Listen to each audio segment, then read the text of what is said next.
Hello, everyone. We are live. Welcome to this week's episode. Thank you so much for joining us. We are live on Facebook, YouTube, and Twitter.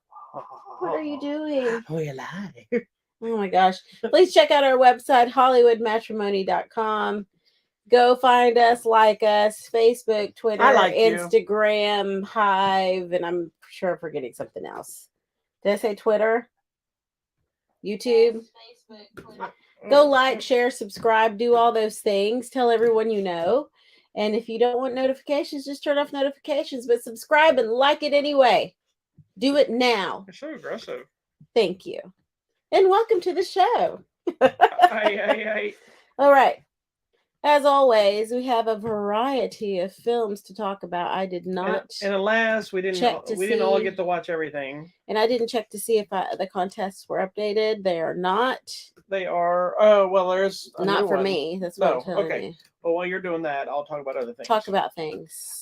So we do have a variety of things, as the lovely woman has mentioned.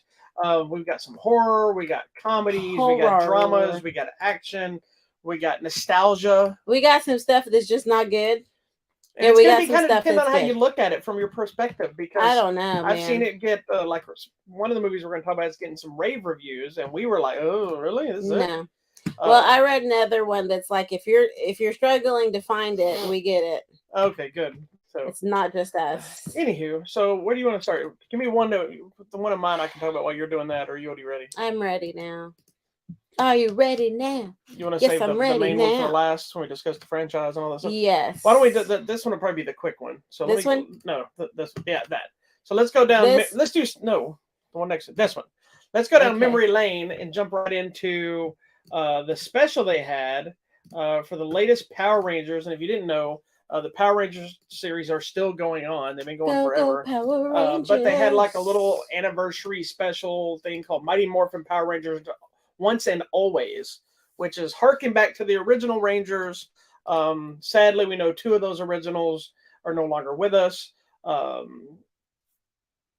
Anyway, so they're obviously not in the show, but actually before the Jason David Frank passed, they did shoot this thing, but I think he was done with kind of the Power Ranger stuff. He was shooting the Legend of the White Dragon, which is more of an adult action flick, but it's very Power Ranger-like. It's superhero themed anyway. Yeah. Stay in the same world.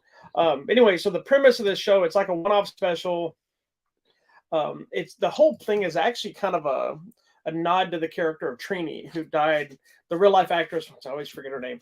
She died in a car accident back in the day, and so but they've always kind of left her existing, and so in this one, it's kind of plays homage to her, her legacy, her family. We got the original, two of the original Rangers, and now I got to pull it up.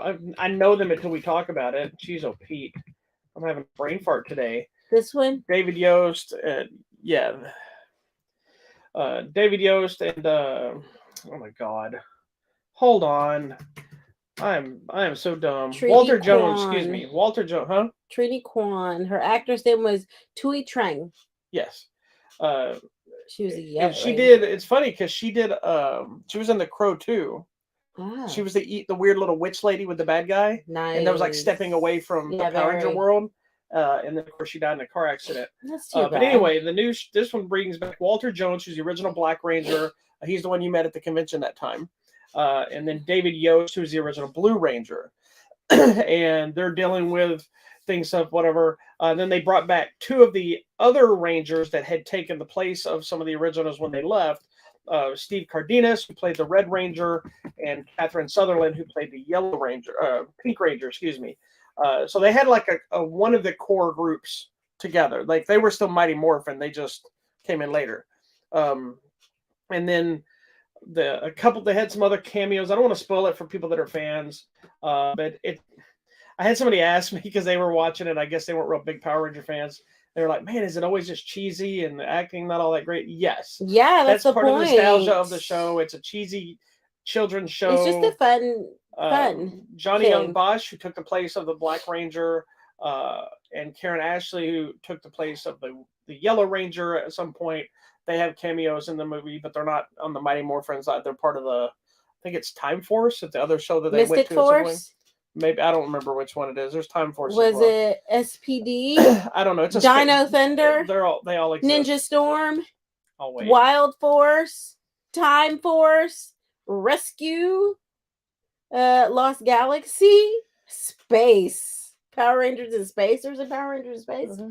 Turbo, Zeo. I remember Zeo. So Mighty Morphin, Zeo, and Turbo were all the same people. Okay, and then not they the kept main original, but the changing. other core people they shifted into it. And then Operation so basically, if in the show's been Jungle around Fury. since the 70s. Yeah.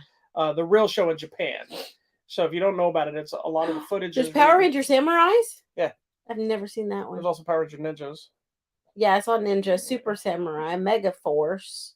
So they've started doing 2 seasons now of everything. So it's like Mega Force, Super Mega Force, you know. Oh, Dino Charge, Super Dino Charge. They upgrade all their powers into new suits and stuff. Ninja Steel, Super Ninja Steel. Upside is every season now is its own thing. Yeah. And although they do bring back, so they have had specials over the years where was it something red, and it had all the red Power Rangers from the entire history of the show. Wow, all came back. all together. Yeah, they had one that was like I forgot what the Ranger War, and it had brought Tommy back, and it like during this battle, it was like all this stuff started playing. They're like, we're gonna be beating the whatever Rangers for that show was. I don't remember what show it was.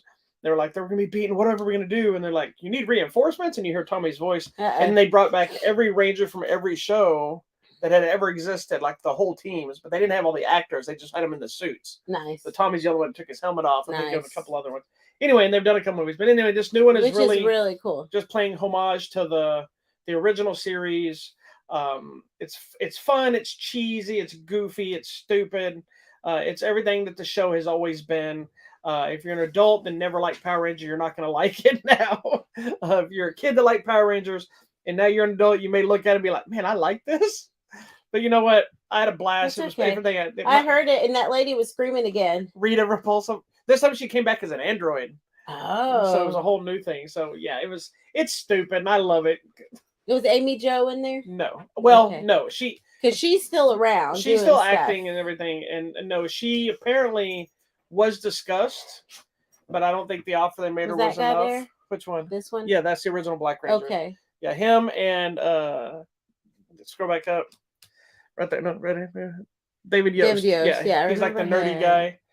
And then there's a little girl in the movie she's Trini's daughter. And so she's actually kind of carrying on the legacy as the Yellow Ranger and part of the story. And so it's a fun, nostalgia, silly little one-off thing. Yeah, I mean, and that's what it always was. It was always just kind of, it's a kid's show. It is. People forget it's a kid's show because we all loved it. And some of us were older than probably the age range it's for, because we just love the Zords and all that stuff. Yes. And I still want to know how he played the flute through his mask, but I'm gonna let that one go. I know.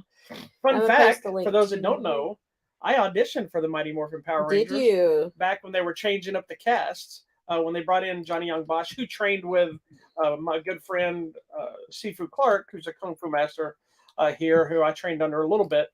That's one of his students. And we used to compete against each other at tournaments and stuff like that. I guarantee he won't remember me at this point. Yeah. Sifu Clark remembers me because we talked every week. You see him all the time now. But I got all the way to the martial arts part, made it past the martial arts thing, then got to not the acting part. I got past that too. But since you used stock footage from Japan, I was told, because I always had broad shoulders, like there's no way to believe that I shrunk to become a Power Ranger and I got bigger. You're too wide. If you go look at everybody's frames in that show, they're all narrow, slim. Yeah. So not that I would have ever got on the show. I'm going to post a link. There is a link to a page that has every single actor and what series they were in. And there's been a couple actors that have had some crimes and things have happened, and some are no longer. Life happened. Yeah. So anyway, Mighty Morphin Power Rangers. Once and Always is now on Netflix. So if you like Rangers and you want to see some old school nostalgia, check it out. Does this have the new ones from this last movie? Do what? I wonder. What if this has like the newer ones from the most recent, I don't know, Becky G? Because it's moved to Netflix now, so the new shows are on Netflix. I know, but I'm saying that movie we saw that had like Becky G and whoever else. Oh, that one's done by a different studio, I believe. So I don't think it's on there.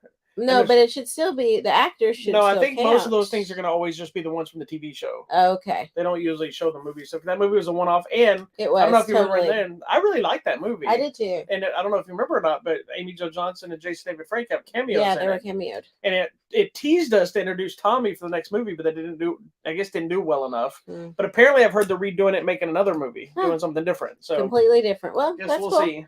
We'll find out. All right, friends, let's go somewhere else, completely different. Where do we want to go? Wherever you like, my love. Let's talk about this. Let's just get this one out of the way. All right, this is gonna be the fun discussion. Oh, friends. So the next one is a movie called Showing Up. Yes. And I didn't know anything about the movie other than when they sent me the little thing about it and that's one link. At first, I was not overly interested for no reason other than I don't think I'll pass right now. And then I saw that Hong Chow was in it. Yeah. And who we love Hong Chow. And if you don't know who Hong Chow is, first of all, shame on you. She's the one recently that I believe she was nominated. Was she nominated for an Oscar? I think so. For The Whale? I believe so. An Oscar or a Golden Globe, but she's the caretaker in The Whale. She's also the Hong Chow. Would you consider her a maitre d' in the menu? Yes, in the menu. She was really good in the menu. She's been in the movie, I believe it was called Shrinking. She's been in a lot of stuff. Yeah. She's just so good, and we've become fans of her. So when I saw that she was in it, I was like, we got to watch this movie. Because the fact that it stars Michelle Williams was actually a negative for me. I'm not a Michelle Williams fan. I don't dislike her. She's not a draw for me, but I feel like she's so similar and everything. Like she's so meek and quiet in every single thing. You know, I don't know. I'm sorry. I get it. I mean, like I said, I'm not a fan per se, but I don't dislike her. She doesn't bother me if she's there. Fine, but she's not somebody to be like, ooh, she's not Hong Chow, but like I want to watch. Correct. Hong Chow. I'm like, okay. So anyway, so the premise of the movie, movie's called Showing Up, and it follows a sculptor who's preparing to open some new kind of show, and it basically is kind of following like, I guess her daily life and juggling family and friends and her art and that kind of thing. I feel like she feels like everyone is in the way of her getting her art done and being very accomplished. She almost felt like she was a little on the spectrum. Well, she felt very put out by her family because they're just in the way. Because all she wants to do is do her art, do her sculpting, and they don't see or maybe recognize her talent and the effort she's putting into it. Which probably I think that happens a lot maybe with a lot of different artists. Like people don't get it. You know, that you're putting everything into your art, no matter what art form it is. I do get it. You know, I know. So maybe because and I think they just don't get it. But I was going to say specifically you. I mean, you're a cartoonist, so it's a whole different art form, and people probably don't take it serious because it's a cartoon. Yeah.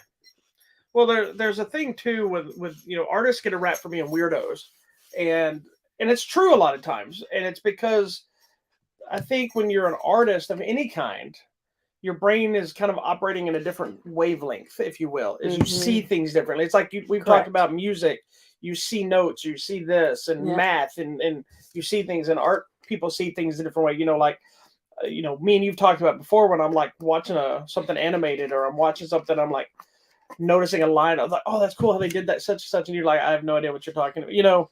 Just like I don't understand when you're talking about a music thing that I'm not a part of. So. Yeah. I think it gets that rap where people think they're weird because they don't understand how they see things. Then there's just weird people. Like we've been to conventions where we're sitting and like, you don't feel like you fit in because everybody feels weird. But sometimes people are so ingrained in their art, they don't acknowledge the outside world. Correct. And then it makes them awkward because they're cut off from the world. Yeah, and I think that's where Michelle Williams' character is. And then the opposite of her is Hong Chow's character is much more outgoing. And I feel like there's a little rivalry there between the art forms. And I don't think it's necessarily the art form itself, but the personality that Hong Chow seems to be much more involved in the people around her, and people seem to like her better. If I remember correctly, her character too is much more successful in her art. So she has that confidence. Yeah. And it's kind of the difference when you see people at a convention. You see the people that paid for their table. Some of them talk, some don't. They're kind of quiet. They're just doing their own thing. You don't see them necessarily engaged with people when they're talking as much. And then you see the people that are the, per se, celebrities that they have that confidence to talk to people and yell and do stuff. And it happens. It's like, you got to find that balance between the two. And I think that's what made this movie interesting on that level. And I think it's the humdrum day-to-day kind of slow pace of, I think we're feeling what she feels. Yeah.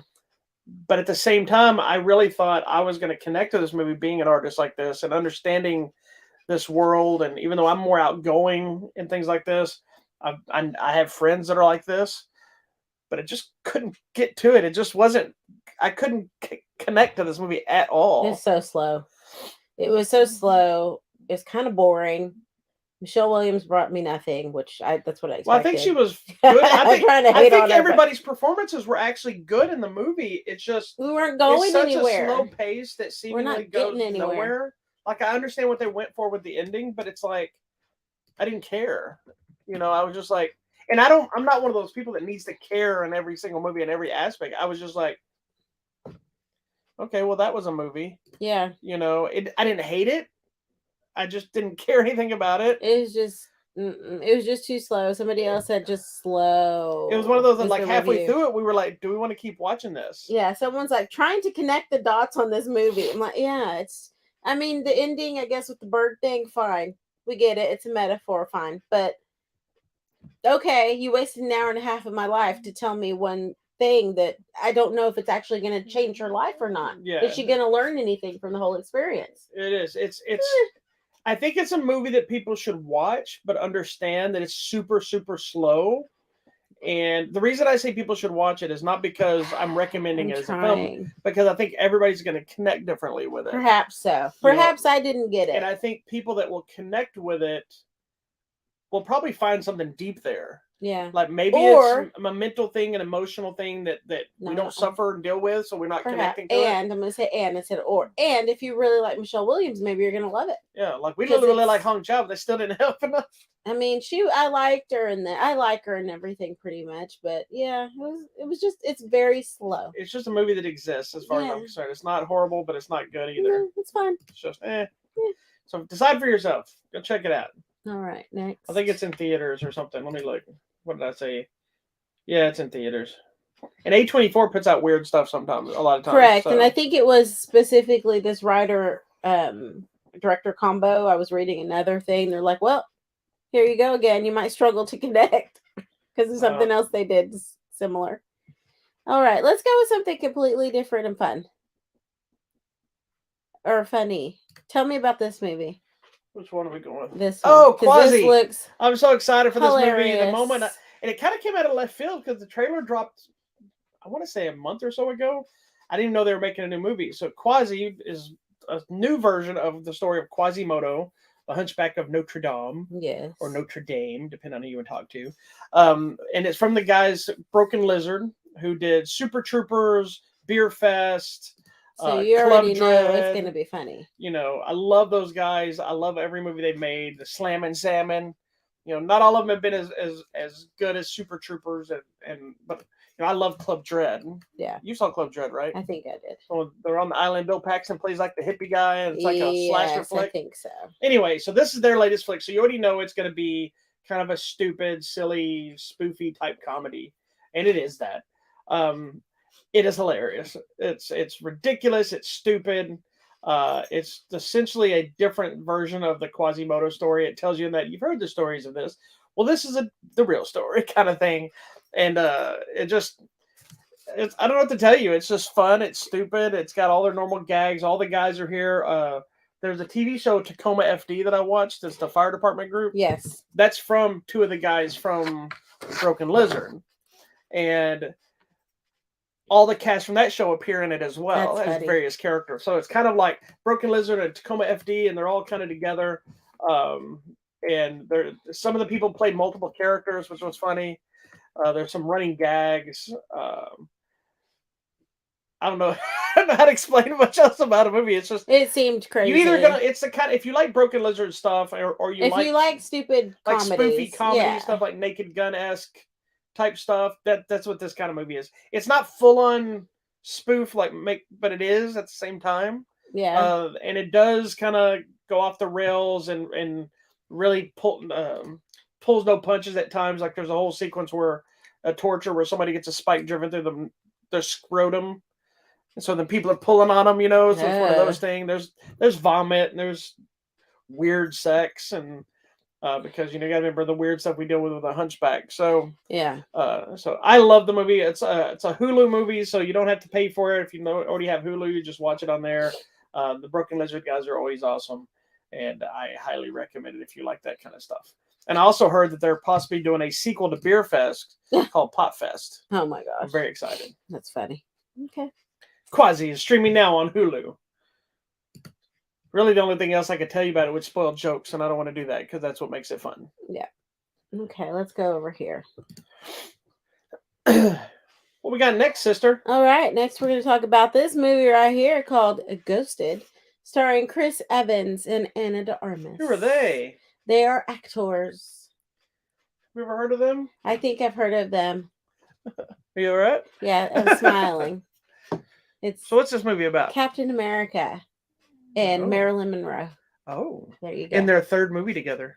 Or is it? Yeah. What were they in before? They were both in Knives Out. Oh, yes. Then they were both in The Gray Man. Ah, I don't know if I saw that. Yes, you did. That's that spy action movie with Ryan Gosling and Chris Evans where they're the spies trying to kill each other on Netflix. Let me look at a picture. Chris Evans has like the porn mustache in it. Oh, yes. That's all you had to say. I know you'd notice as I told you. Yes, I remember. I absolutely. It's a great that was movie. a great movie. Yeah, he she's is in that good movie in as that. well. That's correct. Okay. Anyway, so this movie, it's about this young couple that have a chance encounter, a little meet cute, if you will. They spend the entire day and night together, and then she never calls him back. Does that mean she ghosted him? And he texts and stuff, and the family's like, stop texting, you always do this, you get too involved. And he's like, I only sent a couple. And they look at his phone, he sent like 11 or 12 messages and emojis and like, where are you, and all this. I like that the movie is kind of flipping the script of making the guy the needy one. Yes. And he's like, why does she want to talk to me? But he's making excuses. He can't just accept it. Maybe she don't like you. Yeah. Well, who knows? Well, and she told him she was going out of town. So he tracks her down and then goes where she is in London, which is a little weird and stalkerish for someone you've only known for one day. Yeah. So kind of weird. And then that's where the hilarity and comedy ensues because as you see in the trailer, she's actually a secret agent. So it's a romantic comic infused with an action flick. Correct. Loved it. Did you like it? I really enjoyed it. I thought it was a lot of fun. I like her in some things. I like her in everything. I know you do. Even if the movie sucks, she's always good. Normally decent. I like seeing...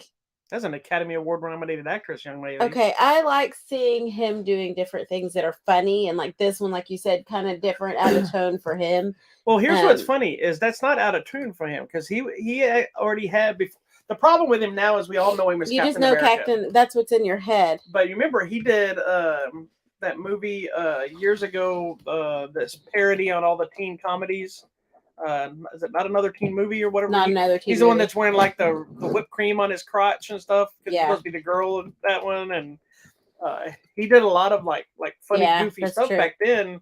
So we know he has comedic timing. Yeah, but I just like this, a little romantic comedy, some comedic funny stuff, but some action funny stuff too, which I like when they do action and it's not just too over the top, but it's like funny, like accidental, like you accidentally kill somebody. But you needed to. Well, anyway. This one too, it does get a little ridiculous on some of the action pieces and over the top stuff, but it works into the story they're telling and what they're doing with the movie. Like I enjoyed it too. I thought it was fun. It's kind of a by the numbers movie. There's nothing. Yeah, it's nothing groundbreaking. Groundbreaking. The rom-com side of it, you've seen in every other freaking movie. The action side is you've seen in a lot of other action movies.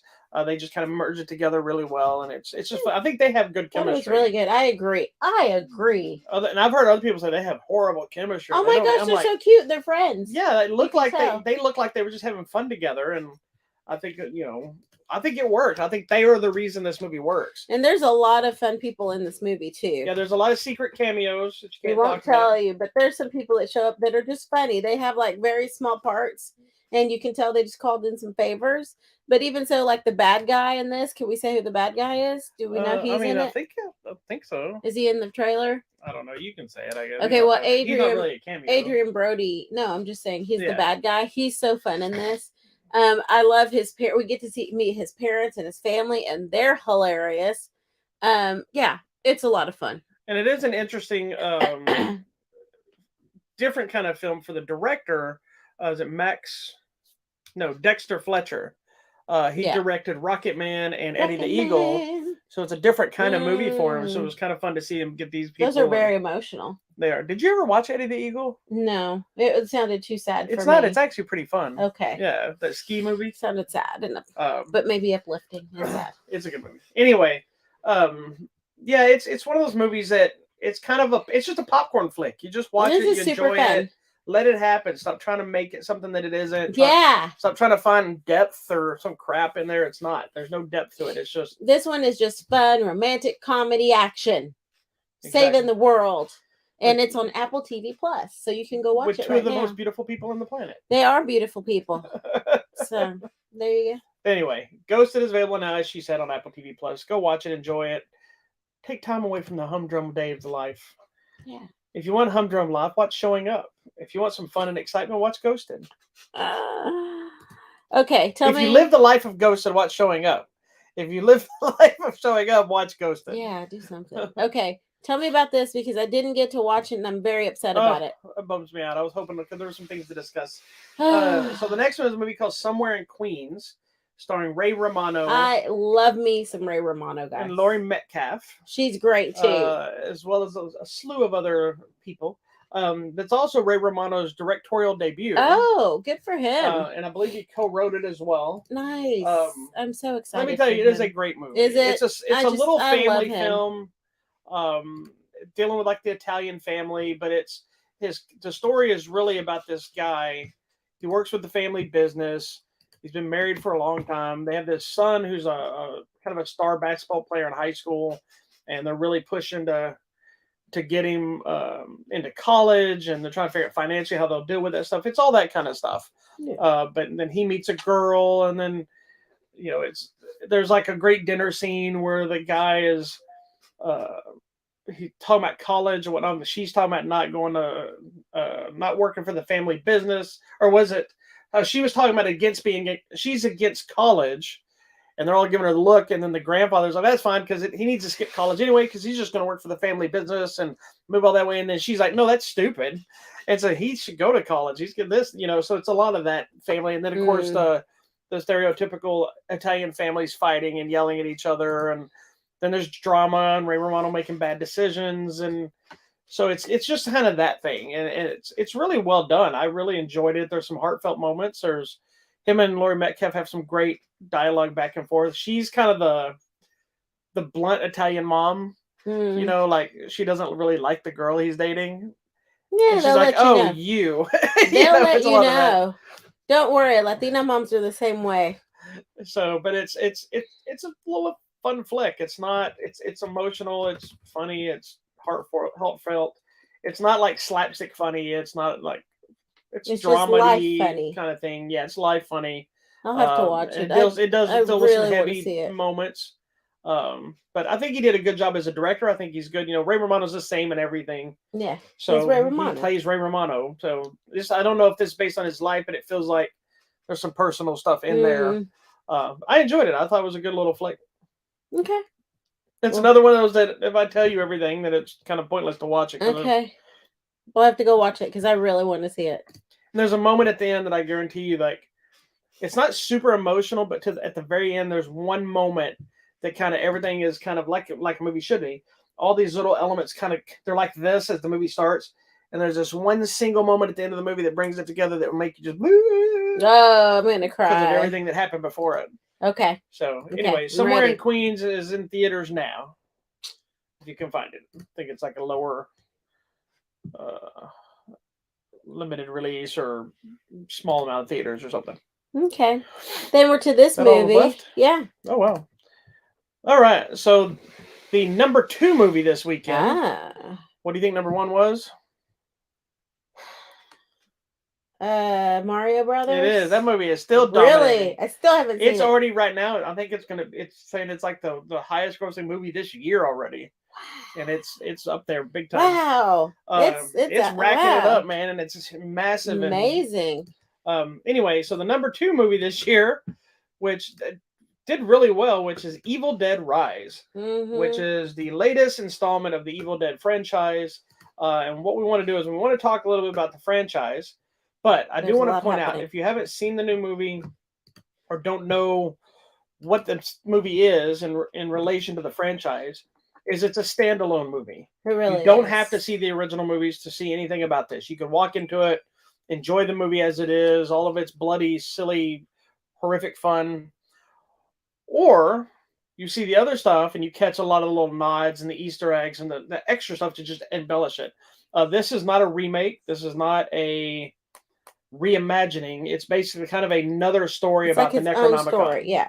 Which the Necronomicon is the Book of the Dead. It's a book made of human flesh that summons demons and whatever. And all this started... Great evil. That's right. All this started with the original Evil Dead, which has spawned Evil Dead 2, then Army of Darkness. And then there is a remake, Evil Dead, that remakes the original film that was awesome too. It's a lot more dark. And it's like this world, but a little... So you can see all it's the like movies. The remake of Evil Dead is like this new movie infused with the original movie to make something that's really heavy. It doesn't have any funny aspects to it. That's what we're watching next. Like the new one doesn't have funny aspects. We've been watching to it, all of these, but it's funny because it's like creepy funny. Yeah, it's like it's like Freddy Krueger funny. Yes, like and there's total where Freddy the original movie was unintentionally funny on some level just because of the budget and the stuff they shot, and then the ones after that subsequently kind of took on some comedy. Yeah. So now we've revisited the original trilogy because I don't know if you had seen them all, had you? So we didn't get a chance to watch the remake. I've seen it, but she hasn't seen it yet. But we want to talk about the original Evil Dead first. So the original Evil Dead, Sam Raimi's first big film with his star Bruce Campbell. It started their journey. If you don't know this, every movie Sam Raimi makes typically has Bruce Campbell in it somewhere. Yep. So Sam Raimi, for those who don't know who that is outside of this, directed the original Spider-Man trilogy. He directed Darkman. He directed Doctor Strange and the Multiverse of Madness. So he's been around, and that's why the Bruce Campbell scene in Doctor Strange, where he's punching himself and all this stuff, it's a nod to Evil Dead. Correct. So, we also had the TV series that ran for 3 seasons, Ash vs. Evil Dead. So, which was a direct continuation. So, what did you think of the original Evil Dead, since you're new to the franchise? Yes, I really enjoy the movie. I can understand why some moments may be seen as a little comical, but just from the independent movie side, I appreciate independent film so much because I know people put so much of their time and energy and maybe even their own money into it to get it done. And so I appreciate independent film. I always have. I love it. So I really liked it. I'm looking at it and kind of watching, like, how did they do this? Or like, oh, we know how to do that. And, oh, that means somebody was back here and did this for them while they did that. So I'm thinking that I appreciated the movie. I got what they were trying to do. And the fact that it spawned all of this other stuff from that one little independent film is amazing to me. Yeah. So, and it's really cool. In the book, appearance of the book has changed over time. The look of the possessed people has changed over time. They're called Deadites. Deadites. Sorry. The new movie, the makeup for this lady was amazing. Yeah. Anywho, but what they were able to accomplish in that was amazing to me. I liked it. Well, and they've kept a little bit of for every film, it's got a bigger budget. Yeah. But it still kept some underscore of the visual tone of like the way the Deadites look in the original Evil Dead and the way they look in Evil Dead Rise kind of look like they're from the same thing. They could be. Just obviously with a better budget, but you still have that same look of the white eyes and the colored tone skins and all this stuff. Yeah, the color tone still remains. So when I'm going to kind of go through a little history of the franchise for those that doesn't know it either. So after the moderate success, I guess, of the first Evil Dead, were given the go ahead to make Evil Dead 2, and originally Sam Raimi wanted to make what eventually became the plot of Army of Darkness, but they said no, we want to do something that's more successful, more aching to the original Evil Dead. So Evil Dead 2 is essentially a requel / remake of the original movie. Yeah. So it doesn't completely ignore everything, but it does. It kind of redoes the story. Yeah. Still Bruce Campbell. They still go to the cabin. It's essentially the same stuff in a different execution with a little more money. Correct. So what did you think? And that one also started infusing a little more of the comedy, wacky, over the top nature. Oh Bigger yeah, you blood. could tell they had more budget this time. They went back and did the cabin thing again, and it's like, okay, we have more budget. The thing with her in the woods and the trees, I mean, obviously way better budget, and the way it was executed looks nice. Now we have like the little walking skeleton thing they were able to do, so that's kind of stop cool. motion stuff. Yeah, so all that happened. So yeah, I mean, I liked it. Same thing, bigger budget. Essentially, that's essentially what it is. And the Deadite people look much better now in number 2 because there's more money, there's better makeup, and yeah, I love the deer. Do you? What you playing over there, buddy? Hold on, something's playing. Hold on, sorry. Hit mute on your computer, babe. I just want that to go away. Sorry, I don't know what that was. Anyways, yeah. So then we jump ahead to Army of Darkness, which is the biggest budget, big screen of the franchise. And I was telling you that I saw the movie in theaters, but at the time I didn't even know the existence of Evil Dead 1 and 2. So you saw it without seeing the other two? Yeah, I didn't know. I saw a poster, Army of Darkness. It didn't say part 2 or 3. Yeah, that's true. Didn't say anything about it. You pulled a that's the poster of what it looked like. So I'm like, hey, that looks like a cool, fun movie. Thankfully, it does a recap for you. It does a little recap. Even at that point, if you don't know those movies exist, you understand what happened, and it could think like this is just a recap of what led to this moment. Yeah. And I didn't realize it until I went back to watch it. I had seen, I was in the video stores. I'd seen these posters forever. I never watched those movies because I didn't know what it was, and I wasn't huge into horror at the time. I mean, I watched them, but I wasn't like I must see all horror like I am now. And so I'm like, oh, so I went back and revisited them. I said, I got it. Nah, man. Yeah. But it was the story that he wanted to make for Evil Dead 2. Right. Finally got the budget to make this movie. I like because in Evil Dead 2, it references the guy, and you see the picture, and then, I'm like, that looks like, So it creates the story for 3, or this one, Army of Darkness. So what did we just literally finished 3 before we walked over here. Just finished it, walked in. And it's a time travel movie and we watched the director's cut, not the original cut. Yeah. We'll have to take you back to watch it. Let's watch the end of the original cut. Yeah, just to see. So what did you I think liked it. I thought it was fun. This one's there's some funnier moments.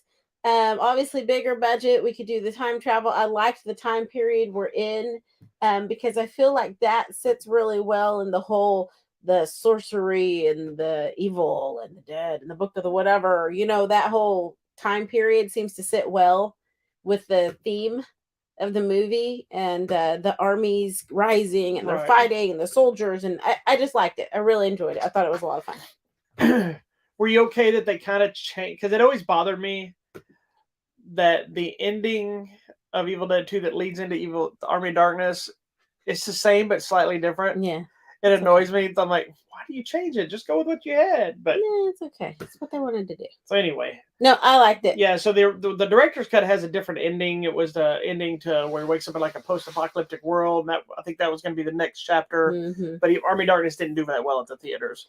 Now we had the remake. We're not going to discuss the remake. I love the remake. I think it's darker, it's heavier. It takes everything from the original movie and gives it a budget, essentially. Because there's elements in that movie that are direct remake. And it's directed by, was it Fede Alvarez? Is that his name? Hold on, I'll tell you. I'll probably even say it wrong.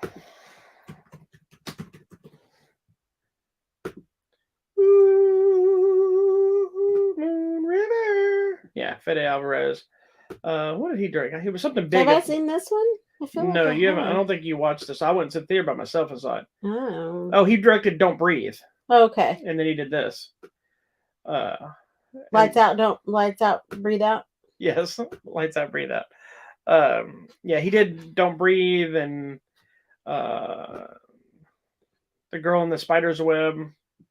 That kind of the remake of which was a good movie. It just wasn't the original. You want the original. I want the original in the original language. So anyway, jump ahead. Now we're in Evil Dead Rise, the whole new take on it, with a new director, handpicked by Sam Raimi and Bruce Campbell, taking on this next chapter. So you actually saw this one before you got to dive into the other ones too much. Correct. And I know you're hit and miss on horror, depending on what kind it is. And what did you think of this movie? I really enjoyed this movie. I thought it was good. I don't think it's really scary. No, it's not. It's not. It's creepy. I'll give you that. I liked the makeup. That's, I think, one of the things I first noticed was just the makeuping effects of everything. And I guess it's believable that someone could be possessed and suddenly, like, minor changes and more changes and more changes until you get to the full thing. I like that we have some homage moments to the original film, like straight up things happen. I like the amount of blood. Thought it was awesome. There's some straight up homages to Freddy Krueger, to The Shining. Though you see it in the trailer, just the hands in the bathtub. I'm like, ooh, Shining, come on. So I mean, there's some really great things happening here. Then after watching that interview with Sam Raimi, who was like, "Oh, if I could redo a movie, I'd do Freddy Krueger." Well, there's a whole moment. That wasn't Sam Raimi. That was the director. Oh, of this. The director of this Lee one. Cronin. Sorry, that guy. He's like, "Oh, I would do Freddy Krueger." I'm like, "Yeah," because I see it. Yeah. Anyways, I thought it was good. I also like that we have the the family composition in this one's different, and the other movies it's like boyfriends and girlfriends hanging out, but this is like the other ones were stereotypical slasher camp films, like correct, Friday the 13th and like you else. have sex, you die.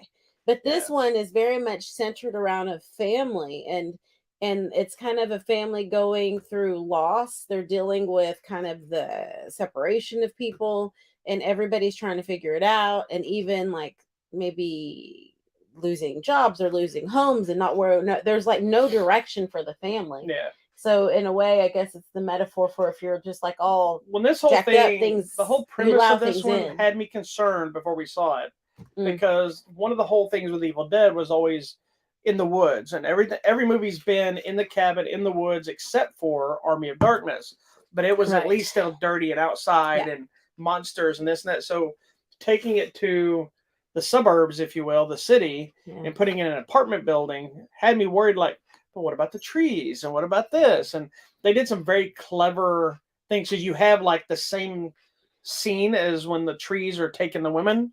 You have a very identical scene done in a different, updated way with new things. So you still get the same vibe.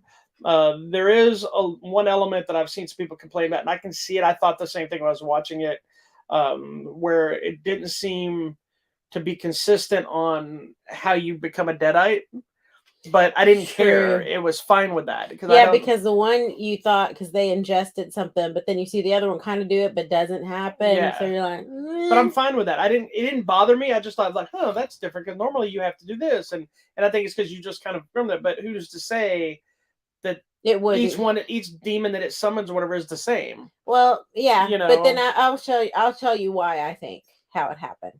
Oh, well, let's hear it. You think you know it all. I'll tell you in a minute because I don't want to spoil it for anyone. Is that okay? Yeah, just a dramatic pause, I guess. I'm waiting to hear. Do you want me to tell you? I don't want to tell you how I think they became. Oh, well, you're the one. You said it like you're about to tell us all. No, I'm going to tell you in a minute. For God's sake, how I think okay, in a minute is like not say after in a minute. The show. Okay, that's better. Say Sorry, that. After when you the say show, in a minute, I think you're just because I think I know why. I think you were just going to finish me talking, and then you were going to say it. Anyways, my favorite thing in the whole movie, the eyeball. Oh, which is a repeated scene. It's a repeating thing. I love it.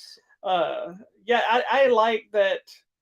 Like you were talking about with a lot of the homage stuff. The what is the chant? Dead by Dawn. Dead by Dawn. And they threw that in there. I love. There's some fun kills in it. There's a whole thing with and I just read an article about it I'm not going to tell you what happens, but there's a scene in a kitchen using some appliances, if you will, which we've seen in other movies, but maybe not like this. That thing was so cool. And I was reading an interview and somebody asked him specifically why that, where that came from, and he said he was writing it, and he in the middle of writing it during COVID, and he was sitting in his kitchen, and he was like, I'm writing this thing. He goes, I knew I wanted to have some sort of a fight in the kitchen, and just looking around the room, and he saw this. He goes, I don't think I've ever seen that before, and decided that's who I wanted to I've always wanted to see it. And what's fun is that at one of the premiere parties, I think an international one, they turned what they used, they turned them into flower planters and had And, them all like, over the sticking tables and flowers in. stuff at the Oh party my for the gosh, film. So that's hilarious. anyway, I really like this movie. I can understand some people's fans because it doesn't have the same humor, depending on kind of what you're hoping for. One of my friends is a hardcore fan of Evil Dead. He came out of it and he's like, I loved it, but I don't know if I liked it or not yet. You know, because he loved the blood, he loved the idea, he loved that it's Evil Dead. He goes, but I didn't feel like my Deadites, and you know, and part of the charm I think of the other movies is that they're kind of lower budget. Yeah. So when you give anything a budget, sometimes it's hard to accept. Yeah. But I loved it. I thought it was a great movie and fun. Thing about it, I was going to tell you is, you know, I told you it was the second movie of the weekend. It was number 2. Yeah. So it said that people were a little concerned, you know, when Renfield and the Pope's Exorcist both failed last week because being horror films, like, oh, maybe this isn't going to connect with people, right? Yeah. So this one actually made like 23.5 million opening weekend, which is a good start. That's good. But it said it's pretty good considering that the 1981 original made 2.8 million for its opening week. The second one made 5.9 million, and Army of Darkness made 11.5. The reimagining in 2013, it made 25 before making like 97.5 million at the box office. Wow. And so they turn all this on. It talks about this one has a good audience score and everything else, but it says that it made $23 million. This movie was eventually, I don't know if you know this, but it was originally meant to be an HBO Max film. It wasn't going to get a theatrical release. Huh? And it made for $19 million. So it's already surpassed it's budget. It budget. So it's on its way to be a success. And in theory, we were supposed to just be able to watch it at home and not at the theater. So well, I'm so glad to see. I like when I see movies like this that you know, I think Renfield deserved this kind of success. Yeah. Pope's Exorcist, I get it. It's kind of a hit and miss audience. I was hoping to do better, but I see it. I enjoyed it. Renfield, I think he's going to find legs later. Yeah, because it's in the horror comedy genre. Yeah. I think it'll pick up. I think hopefully it's going to be another that becomes word like of mouth. It is favorite. So fun. Yeah. It is really good. Yeah. So Evil Dead Rise is awesome. Renfield, I think, still a better movie, but it's a different movie altogether. Completely different. This one I liked. I thought it tried to capitalize on the darkness. I liked that there was the whole trying to get after that little innocent child thing, because the whole, you know, throughout movie, it's like it steals the innocence of everyone. Like that's what the evil thing does. So Behold him, Ned 209. Oh, okay. I don't know. I enjoyed it. I thought it was good. I really liked it. So do you find yourself now officially an Evil Dead fan? Sure. Why not? How rude. What do you mean sure? That didn't sound right. What do you think of Bruce Campbell? I think he's fine. I mean, I don't know anything. The only other thing I know him from is from our other show, Notice? For Burn Notice. That's where I know him from, is Burn Notice. I thought he was cool in that. He's so like cool and he's been in so many things, man. Yeah, and I don't pay he's Bubba Hotep. I think he's good in the Evil Dead. You know, he was Elvis in Bubba Hotep. Yes, you told me. Yeah. I've never watched it. You've seen Bubba Hotep, right? No, I haven't. You have never seen Bubba Hotep and you like Elvis? So. Do you know the premise of that movie? Yeah, that he was alive and hiding in the whatever. He's Elvis and he's fighting a mummy. Yeah, I don't know what happened. Come on, man. Bubba Hotep was awesome. That's one of my favorite Bruce Campbell movies ever. He also did an entire TV series called Briscoe County Jr., which is a Western. Ah. Anyway, it doesn't matter. What did you think of the main lady that was fighting? The one that's the Deadite, or the one that was fighting against her? The one that's fighting. The one that's the new Bruce Campbell. Oh, I thought she was fine. Okay. The kids Bruce Campbell, the kids were a little hit and miss with me at times, but as a whole, I actually liked everybody in the movie. Okay, good. When the movie started, I was kind of like, nah. I don't know if I like these people, but especially the middle girl with the short hair. Yes. I really like her later in the movie, more so than early on. Yeah. What is their name? I enjoyed it. I think she has long hair in this the picture. One? I don't know. I don't have my glasses on. Okay. Anyway, I like the movie. I hope it keeps doing really well, because that means the guy said he also has ideas for more. Oh. And he said, you know. Well, I think there could always be more. Well, he said just from this spinning off from this one movie, he said there's the idea, because like the originals, there's the tape, and you hear people talking about the Book of the Dead. They have records in this one. Mm-hmm. And he said that he has ideas about the people that are on that record. Yeah. And that story that we don't know. He said then there's the story of what happens after it gets out of this apartment building. You know, we know there's a bookend element that's not part of the main story that I thought was kind of clever. Which I like that they did that. Yeah, so it gives us another story. It has the coolest opening title sequence, in my opinion, visually. Like, yeah, because it raises, so it's got like the old 70s, 80s and that noise. Yeah. Oh, I loved it. And you notice that was never resolved, so that could be a whole movie where it just picks up. And then there was some other stuff he talked about that could just be. He's like, I'd also love to go back to the cabin, and so, because even he said Evil Dead is the cabin, and so I would like to see him. And we don't know where those other people were. Yeah. So hopefully, maybe they were at the same cabin. Maybe so.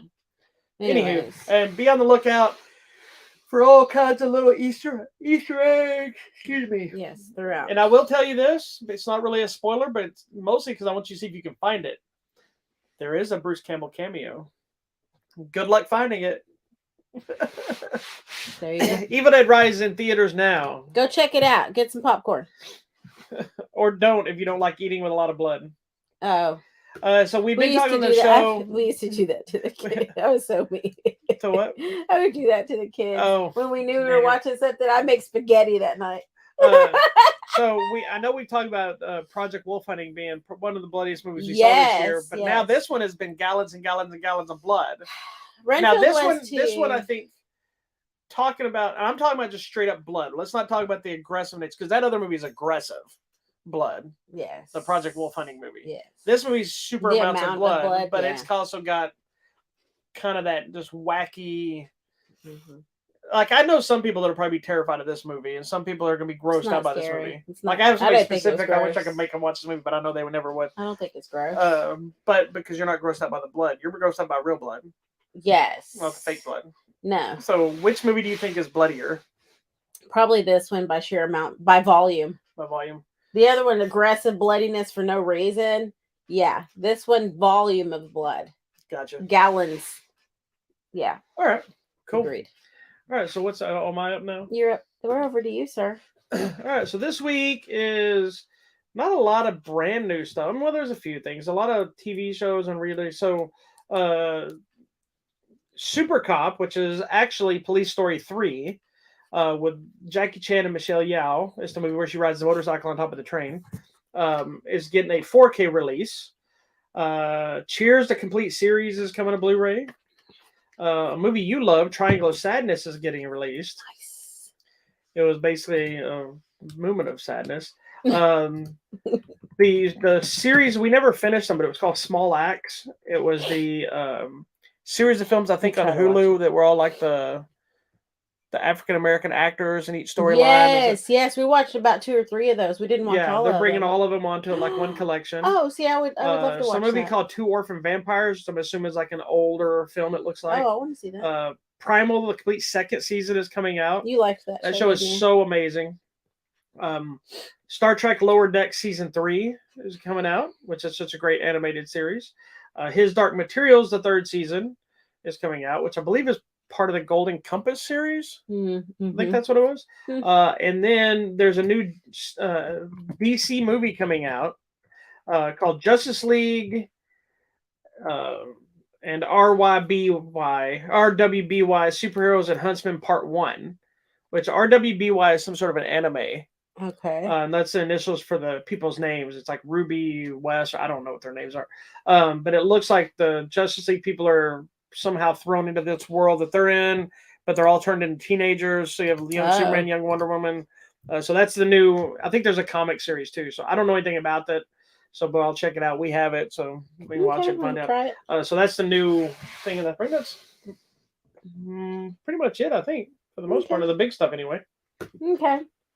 What you got? Well, sister? over here, coming out at the theater or on the line. Let's see. Tuesday, April 25th. Coming out on video demand and digital is a movie called The Tank. It's a family that inherits a property, and they open up this well tank thing in the ground and accidentally unleash I heard about that. a long, dominating ancient evil. I think I turned that down. Or I didn't turn it down. I just don't think I ever got it. Also on video demand and digital, Invitation to a Murder. 6 strangers get invited to this fancy estate, and somebody ends up dead, and they got to figure out who done it. Of course they do. Video Demand and Digital movie called Exhibit Number 8. It is based on the migrant children who vanish in Europe every year, and they think it's due to human trafficking. So kind of based on a true story, but a horror We horror don't think it's thriller. aliens. It could be aliens. Yeah. Also on Video Demand and Digital, movie starring Andy McDowell called My Happy Ending. She plays a famous celebrity who's trying to go to a medical clinic and trying to go in disguise. So I think it might be kind of funny. Also on Video Demand and Digital, a movie called Going Nowhere. It's a couple of friends are trying to make a movie, and the girl, I think, goes real method into her character, and it just craziness ensues. All right, coming out Thursday. This looks like something you would watch. Grand Nighthawk Infiltrating the KKK. This is a documentary? It's a documentary about a man who has his happy family life, but secretly has infiltrated the highest ranks of the KKK, and he becomes their security officer, which means their hitman to take people out. So it's going to be really interesting to watch that one. It's a former Army sniper guy who got into there. So we'll see how that goes. Also on Video Demand and Digital, movie called The Artifice Girl. It's a computer program they created to catch predators online. And after teaming up with the developer, they realized that the AI has taken a life of its own and has gone beyond its original purpose. You mean the same thing that happens every time AI does anything? Don't do AI. So it's a sci-fi thriller. It's going to be interesting. Okay, coming out Friday, Star Wars Return of the Jedi comes back to theaters. If you're interested in that, I think that might be fun to go watch. I am interested in it. I've seen it in the theater. I saw it. That was the first Star Wars movie I ever saw in the theater when it was released. Oh, I've never seen it. And then when they did the re-release for the special edition, I saw it in the theater again. Because when did this one come out originally? In the 80s. Yeah, I never saw that. We'll have to go. Now, that was my very first Star Wars movie I ever saw. Oh, that's cool. And of course, my parents just took me. My parents had seen Star Wars. I was a little kid. They were like, "Let's go," and I'm like, "Well, I don't know what those is." Ewoks. You know, I think it would be fun to go see it on a big screen. Yeah. Okay, let's do it. Have you never seen any of them on the big screen that you're aware of? Did you not see them when they did the special edition releases? Oh, yeah, I went and saw them. I don't think so, unless we were together. I didn't see it. I don't remember when it was. Okay. Then also coming to theater, Are You There, God? It's Me, Margaret. We will be talking about this. Yes, we will. Based on the Judy Blume novel of the same name. Also coming to theater, a biography on George Foreman. There's a dog in my crotch. Oh, hi, sweet dog. That's not a. I mean, yeah, it's a movie. It's a drama biography sports movie. Dude, oh my god! Oh, stop! Hold on, the dog is infiltrating. Sabine, come here. It says a drama biography. Big George Foreman. All right. Coming to Disney Plus is the new live action version of Peter Pan and Wendy. I'm not sure how I feel about that, but we'll see. It's got Jude Law as Captain Hook. Coming to Netflix, a movie called AKA. It is about a special ops guy who infiltrates a crime syndicate. We're going to be talking about that. This one? Yeah. Oh, yes. We're going to be talking about the movie The Black Demon, starring Josh Lucas. Whom I also interviewed the director for, so we'll talk about that. Yes, we'll be talking about this, about the legend of the Black Demon. Very interesting. Coming to Hulu, a movie called Clock. It's a thriller about a woman who goes into a clinical trial to fix her biological clock because she feels pressured to have children. I feel her pain. Don't be pressured to have kids. If you don't want none, say, no, I don't want none. What? Okay. Video Demand and Digital, a movie called Kill Her Goats. Audrey's graduation gift is her dream house, but it becomes a nightmare when unexpected guests show up and won't leave. What? This one? No. This one? Yep. Ooh, Polite Society. This is the one where it follows the cute Indian girl who's suddenly a martial arts badass. We'll be talking about that too. I'm so excited about this movie. And fun fact about that movie, and a couple of other movies that you'll hear about in just a second. Okay, I'm going to post a link in a minute. You guys get on from that? That's it. That's good. All right, so let's jump into our giveaways because it plays directly into two of the movies you mentioned today. You've got to know this. So first up, we still got I think one copy left of Rebel Without a Cause. That will be ending here pretty soon. But we have copies of Polite Society screening passes. So not copies of the Blu-rays anyway. There's a screening on Monday in Dallas tomorrow. Go see it for free. Society. All you have to do is go to the website. I'm assuming she'll share the link as well. Going to share the link. Go to the website, click on the link, and just basically print out passes and go to the theater. It is on first come, first served basis. So once the theater is full, you won't be able to get in there. So you need to make sure you arrive a little early. I can't tell you if it'll be full or not. I've seen some screenings be packed. I've seen other screenings not be packed. So it just depends. So if you want to go to a screening and see a movie for free, I think it gives you 2 passes. So just click on the link and go. There's no contest. There's nothing other than just click on the link and go have some fun. Okay. I'm waiting for you to change the screen.